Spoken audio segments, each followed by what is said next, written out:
Hello there. In our continuing quest to help you speed up your storytelling skills in this month of May, yesterday in our first video, you heard about the most important question to ask when creating a story, and that is, what's your point? If you didn't see that video, there's a link to it below this video. Today's recording is all about what is the second most important question you can ask, and it's this: what do you want your audience to think, feel, or do differently when you're done speaking? An important question I ask my clients is it our job to make our audiences feel comfortable? And a lot of times they'll say, well, yeah. It's not. Why do we speak? There are several reasons, but one of the most important is to help people make a change in their lives. Do people change when they're comfortable? If your weight and health are pretty good, will you change your eating or exercise habits?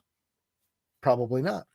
If your financial situation is pretty good, are you going to change your spending or saving habits?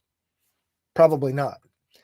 In order to affect change, we have to have people pushed outside of their comfort zone. That's our job, and that's where our stories can become so powerful.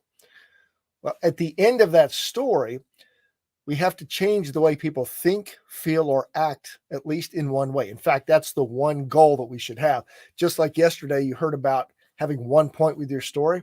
You should have one change you want to affect in people. There may be others, but there's one that should be overriding.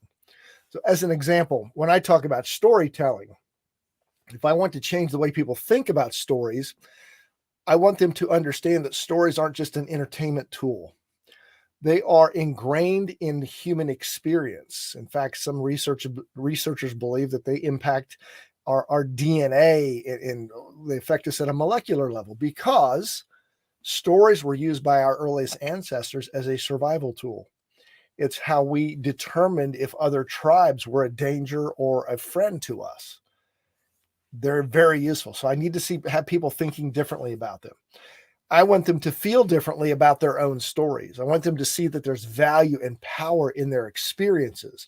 Most people cannot see that. They're too close to their own experiences. Or I just might want them to take a new action. It might be to schedule a time to talk with me. Perhaps they need some help with coaching or training. Maybe I just want them to sign up for our resources just to get more insight. Or perhaps I'm asking them to make the decision to invest in coaching, training, or to have me come in and speak to their group. So a new action.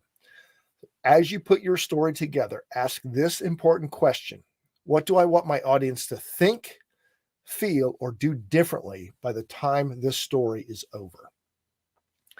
In tomorrow's video, you're going to hear about the first step to take. After these two questions are asked, what is the first step that you should take when crafting your story?